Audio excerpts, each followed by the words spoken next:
Corona संकट और lockdown की वजह से स्कूल कॉलेजेस बंद हैं और इसका जो बैड इफ़ेक्ट है वो बच्चों की पढ़ाई के ऊपर पड़ रहा है। तो अब पेरेंट्स भी वरीड हैं कि अगर स्कूल खुल जाते हैं तो हम अपने बच्चों को स्कूल भेजें या नहीं भेजें, कोचिंग सेंटर भेजें या नहीं भेजें, क्योंकि वहाँ पे सोशल डिस्टेंसिंग मेंटेन करना पॉसिबल नहीं है।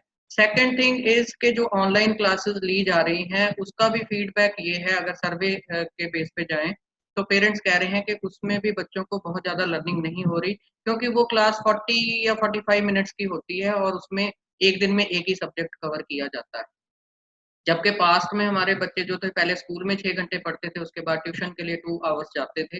फिर जाके उनका सिलेबस कवर होता था, उनको लर्निंग होती थी और वो एग्ज़ाम्स में अच्छा स्कोर करते थे।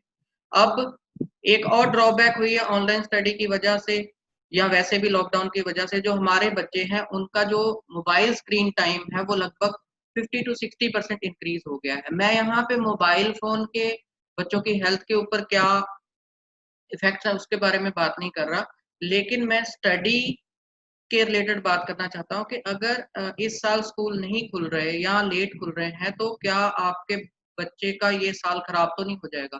तो उसका एक सॉल्यूशन है कि अगर हम अपने बच्चों में सेल्फ लर्निंग की जो हैबिट है उसको इनकलकेट करें और मार्केट में बहुत सारे ई-लर्निंग के सॉफ्टवेयर्स हैं, जिनमें पूरा का पूरा सिलेबस उनको ऑनलाइन वीडियोज़ के रूप में मिल जाता है, जिसको बच्चा अपने कन्वीनियंस के हिसाब से मोबाइल फ़ोन पे या हमारे पास एक ऐसा अल्टरनेटिव भी है, जिसके थ्रू वो मोबाइल को टीवी के ऊपर लगा के भी देख सकता है।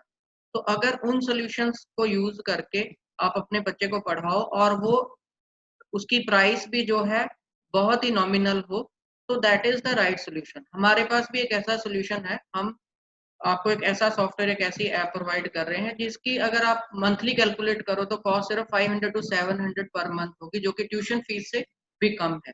और उसमें सारा जो सिलेबस है वो सीबीएसई अप्रूव्ड है और आईसीएसई के साथ उसकी मैपिंग, जिसमें क्लास केजी टू 12 तक का कोई भी क्लास आप सेलेक्ट कर सकते हैं।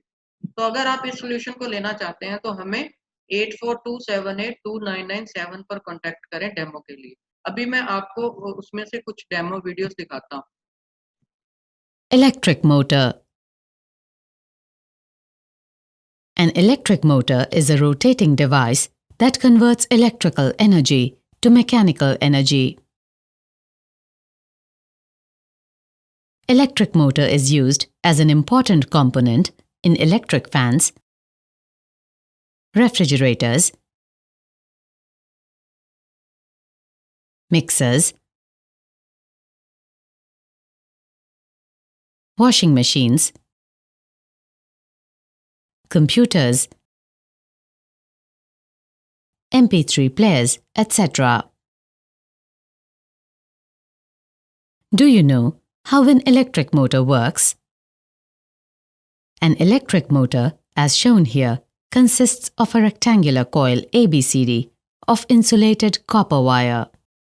The coil is placed between the two poles of a magnetic field.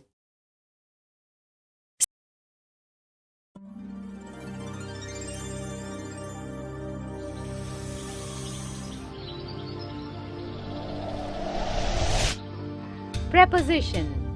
Introduction. In this module, we will learn about prepositions in detail.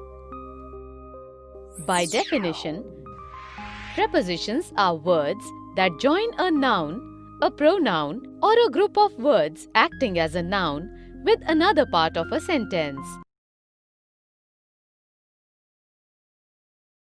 तो अभी आपने ये वीडियोज़ देखे, होप आपको अच्छे लगे होंगे। इसी तरह से हर सब्जेक्ट के वीडियोज़ इसमें दिए हुए हैं, प्लस इसमें क्विज़ है, असेसमेंट है, ताकि बच्चा जब एक वीडियो देखता है, उसको समझता है, तो वो टेस्ट देके उसको पता लग जाए कि उसको कितना नॉलेज हुआ।